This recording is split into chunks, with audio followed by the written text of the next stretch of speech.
0. S139 motor and both strap-ons ignite. 12 जनवरी सुबह के 10:17 भारत की अंतरिक्ष यात्रा में एक और अहम अध्याय जुड़ने वाला था। लेकिन कभी-कभी स्पेस भी इम्तिहान लेता है। इसरो एक ऐसी सैटेलाइट लॉन्च कर रहा था जो धरती को सिर्फ देखती नहीं बल्कि उसे पहचानने वाली थी। नाम था अन्वेषा, जिसे EOS-N1 भी कहा जाता है। लेकिन PSLV C62 मिशन अपने आखिरी चरण में अपने तय रास्ते से भटक गया। आज हम समझेंगे ये मिशन क्यों खास था, अन्वेषा क्या कर सकती थी और इसे भारत के लिए स्ट्रैटेजिक गेम चेंजर क्यों माना जा रहा था।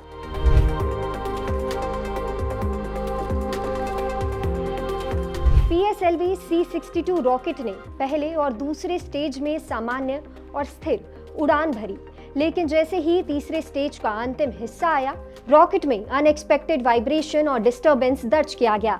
इसरो के मुताबिक यही डेविएशन मिशन के असफल होने की वजह बना। नतीजा ये हुआ कि मुख्य पेलोड यानी अन्वेषा EOS-N1 सैटेलाइट अपने तय ऑर्बिट तक नहीं पहुंच पाई। लेकिन सवाल ये है, एक सैटेलाइट के असफल होने से इतनी चर्चा क्यों? क्योंकि अन्वेषा एक नॉर्मल कैमरा सैटेलाइट नहीं थी।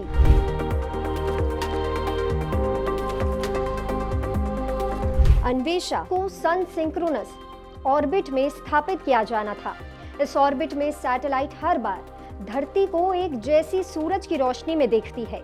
इससे फायदा ये होता कि पुरानी और नई तस्वीरों की तुलना आसान होती है, डेटा ज्यादा सटीक होता है और लॉन्ग टर्म मॉनिटरिंग बेहतर बनती है।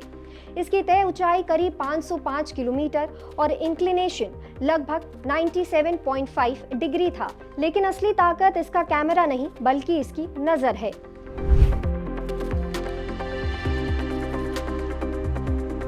साधारण कैमरा सिर्फ 3 रंग देखता है, लाल, हरा और नीला।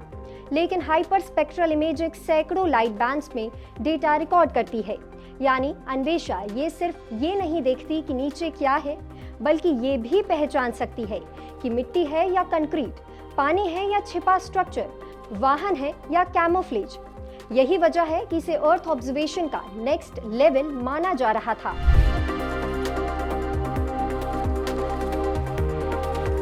डिफेंस के लिहाज से अन्वेषा 5 बड़ी वजहों से अहम थी। पहाड़, जंगल और दुर्गम इलाकों पर लगातार नजर रखी जा सकती थी। छिपे कैंप्स, व्हीकल और मूवमेंट की पहचान कर सकती है। असामान्य गतिविधियों की समय रहते जानकारी दे सकती है। सटीक डेटा से तेज फैसले में मदद कर सकती है। ग्राउंड और स्पेस डेटा का बेहतर इंटीग्रेशन कर सकती है। और सिर्फ डिफेंस ही नहीं।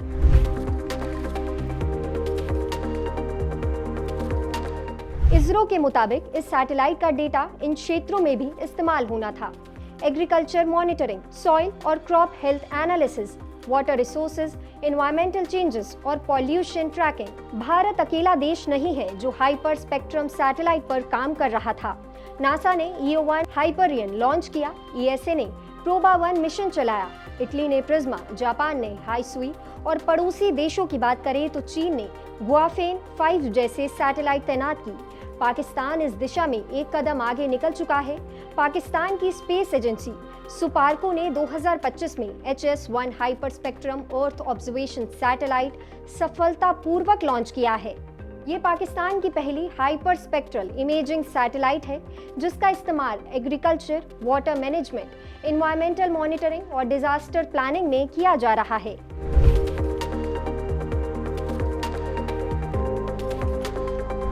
पाकिस्तान का HS-1 सैटेलाइट साल 2025 में सफलतापूर्वक लॉन्च हो चुका है और अभी डेटा दे रहा है। वहीं भारत का अन्वेषा यानी EOS-N1 मिशन लॉन्च के दौरान आई तकनीकी गड़बड़ी की वजह से अपने तय ऑर्बिट तक नहीं पहुंच पाया।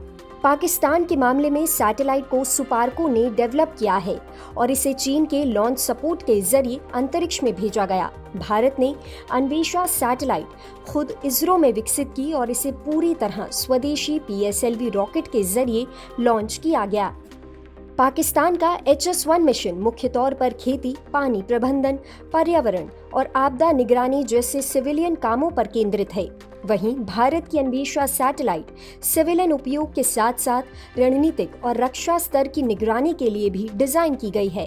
पाकिस्तान के लिए HS-1 हाइपर स्पेक्ट्रल टेक्नोलॉजी के क्षेत्र में ये एंट्री पॉइंट माना जा सकता है, जबकि भारत का Anvesha mission high resolution multi application और नेक्स्ट जनरेशन अर्थ ऑब्जर्वेशन क्षमताओं की दिशा में एक बड़ा कदम था।